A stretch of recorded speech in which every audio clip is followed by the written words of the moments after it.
दोस्तों आज मैं आपको एक ऐसे फैसले के बारे में बताने जा रहा हूं जिसने पूरे देश को सोचने पर मजबूर कर दिया है। मामला है छत्तीसगढ़ हाईकोर्ट के एक फैसले का, जहां एक आरोपी को रेप का दोषी ठहराया गया था, लेकिन हाईकोर्ट ने उसकी सज़ा को बदलते हुए कहा कि ये रेप नहीं बल्कि रेप की कोशिश है। वजह क्या बताई गई? अदालत ने कहा कि अगर पेनिट्रेशन यानी यौन अंग का प्रवेश स्पष्ट रूप से साबित नहीं होता तो भारतीय दंड संहिता की धारा 375 के तहत इसे रेप नहीं कहा जा सकता। ये फैसला 16 फरवरी 2026 को सुनाया गया। मामले की सुनवाई जस्टिस नरेंद्र कुमार व्यास की बेंच ने की। कोर्ट ने कहा कि कानून की नज़र में रेप साबित करने के लिए पेनिट्रेशन एक आवश्यक तत्व है। सिर्फ इजैक्यूलेशन यानी वीर्य स्खलन हो जाना पर्याप्त नहीं है।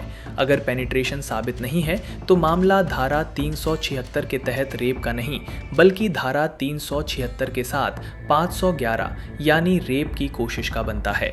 अब आपको पूरा मामला समझाते हैं। सरकारी पक्ष के अनुसार 21 मई 2004 को आरोपी पीड़िता को जबरदस्ती अपने घर ले गया। वहां उसके कपड़े उतारे गए, उसकी इच्छा के विरुद्ध उसके साथ यौन कृत्य किया गया।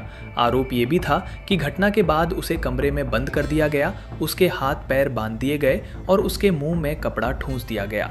मामला सामने आया, एफआईआर दर्ज हुई, पुलिस ने जांच की और आरोपी के खिलाफ चार्जशीट दाखिल की गई। ट्रायल कोर्ट यानी धमतरी की एडिशनल सेशंस कोर्ट ने सबूतों और गवाहों के आधार पर आरोपी को भारतीय दंड संहिता की धारा 376(1) यानी रेप और धारा 342 यानी गलत तरीके से बंधक बनाने का दोषी माना और सजा सुनाई।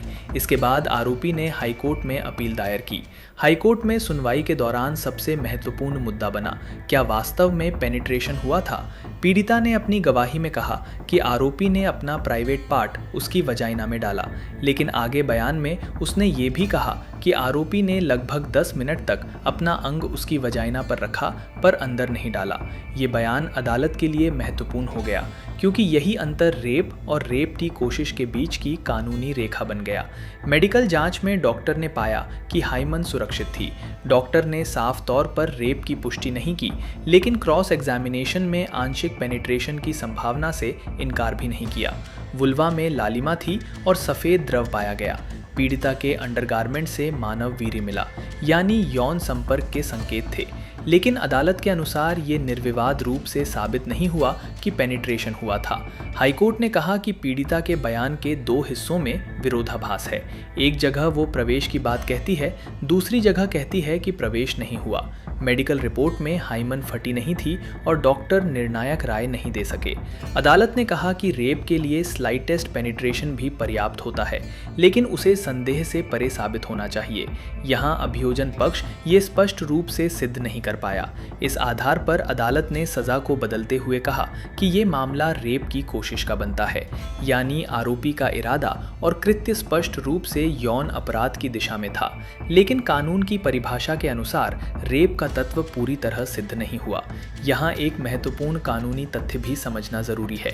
2013 में आपराधिक कानून में संशोधन के बाद धारा 375 की परिभाषा विस्तृत की गई थी। स्लाइटेस्ट पेनिट्रेशन भी रेप माना जाता है। सुप्रीम कोर्ट के कई फैसलों में भी ये स्थापित है कि पूर्ण प्रवेश आवश्यक नहीं है, लेकिन हर केस में अदालत उपलब्ध सबूतों के आधार पर निर्णय देती है। अगर सबूतों में संदेह है तो आरोपी को संदेह का लाभ मिल सकता है। यही वजह है कि इस फैसले पर देश भर में बहस छिड़ गई है। कुछ लोग इसे कानून की तकनीकी व्याख्या कह रहे हैं तो कुछ इसे न्याय की भावना से दूर मान रहे हैं। सवाल उठ रहा है कि अगर किसी महिला को जबरन बंद किया गया, उसके साथ यौन कृत्य हुआ और वीर्य के सबूत मिले, तो क्या केवल मेडिकल अस्पष्टता के आधार पर अपराध की श्रेणी बदल जानी चाहिए? दूसरी तरफ कानून का सिद्धांत कहता है कि सजा भावनाओं पर नहीं बल्कि प्रमाणों पर आधारित होती है। अदालत को वही देखना होता है जो रिकॉर्ड पर है। अगर पेनिट्रेशन संदेह से परे सिद्ध नहीं है तो धारा बदलना कानूनी रूप से संभव है। ये मामला हमें ये सोचने पर मजबूर करता है कि यौन अपराधों की जांच कितनी वैज्ञानिक और सटीक होनी चाहिए। मेडिकल रिपोर्ट, फॉरेंसिक साक्ष्य और गवाही की स्पष्टता, ये सब बेहद महत्वपूर्ण है।